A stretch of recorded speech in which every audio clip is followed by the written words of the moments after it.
Now, the Palestinians are asking the Security Council to recognise Palestine as a state.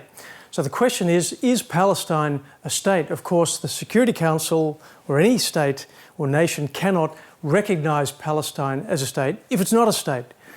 Now, when is Palestine a state? There are different approaches. One line of thinking is that Palestine existed already as a state as far back as 1922 when the Mandate came into existence, and the modern state of Israel, created later in 1948, was an illegitimate act of secession from that pre-existing predominantly Arab state. That's one line of thinking that is put forward. A second approach is that the Arab state of Palestine has come into existence at some time after the creation of the State of Israel in 1948. Now, the question when a state comes into existence is a rather controversial one under international law. In fact, international law is on this topic not entirely settled. There is some treaty law on it, but even that is not entirely accepted. In any event, the fact that many states recognise a so-called state which has been proclaimed does not mean that that state necessarily exists as a matter of law and fact. So in this case, the fact that 130 nations or more have officially recognised Palestine does not mean in and of itself that Palestine is a state. In order to exist, a state needs to satisfy a number of objective criteria. And one of those core criteria for statehood is that the state must be governed autonomously and independently. There must be a government which is effective and has capacity to govern independently. So the question is, does the Palestinian Authority have the capacity to govern Palestine independently of Israel and other states? Is it a fully effective government? Now, this is simply not the case yet with Palestine. The whole area of the West Bank and the Gaza area is still the subject of the Oslo agreements. The Oslo agreements are still in force, as it were, even though the negotiations have come to a standstill. And the Oslo agreements have divided the West Bank into three areas, and Palestinian power and authority in those areas has been very carefully fragmented. Okay, the PLO retains ultimate power and authority as the sole legitimate representative of the Palestinian people. So Mahmoud Abbas is the president or chairman of the Palestinian Liberation Organization, as well as being president of the Palestinian Authority. The authority, the PA, is extremely limited in its power, which is derived both from the PLO and Israel, pursuant to the terms of the interim agreement. In fact, the PA has no authority outside the terms of that agreement.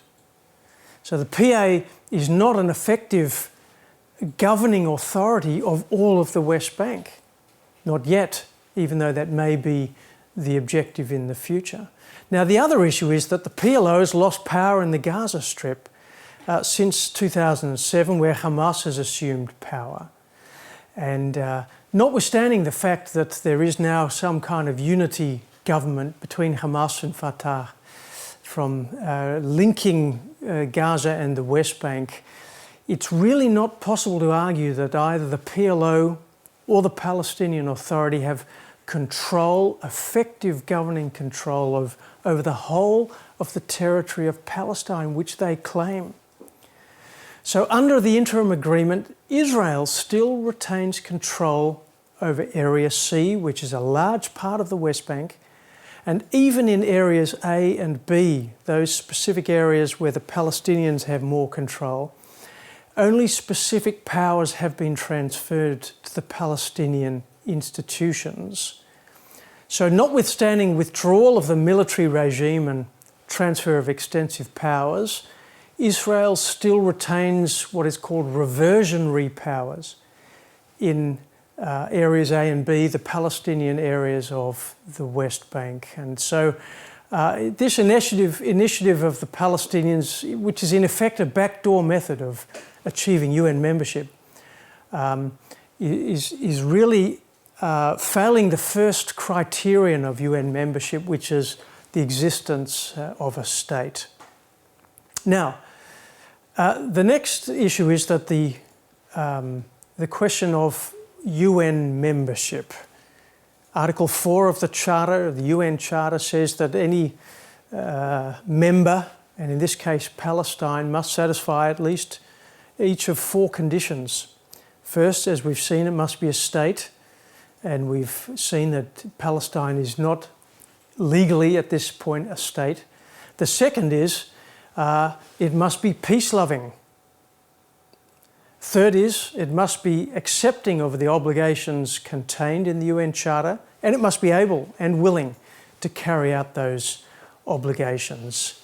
Now, on any analysis, the PLO, given its commitment to the destruction of Israel, and certainly in the case of Hamas, the promotion of jihad, the liberation of Palestine, Palestine with Hamas and Fatah and the PLO as it stands, governing it, cannot be regarded as peace-loving. Who could call this nation peace-loving in any real sense? And indeed, it's debatable whether Palestine will be capable of carrying out all of its commitments under the UN Charter. Now, that brings us to the question of the PLO, and I just want to make it very clear that the PLO, the Palestine Liberation Organization, is governed by the Palestinian Charter, 1964, and amended in 1968. Now, despite the commitments of Yasser Arafat in the 1990s to amend the Charter, in effect, those amendments have never been implemented, as far as we are aware, which means that the Charter remains committed to the destruction of the Jewish state of Israel. The Charter calls for the liberation of the whole of Palestine from the Zionist entity. What is Palestine?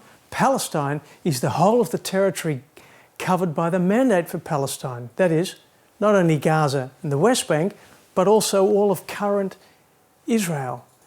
That means that the core goal, the defining purpose, the raison d'etre of the PLO remains the destruction of the Jewish state of Israel.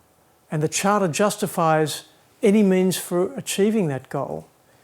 And that explains why the Palestinians, while formally acknowledging the existence of the state of Israel, steadfastly refuse to acknowledge the existence of the Jewish state of Israel, because under the Charter of the Palestinian Liberation Organization, it is simply not possible.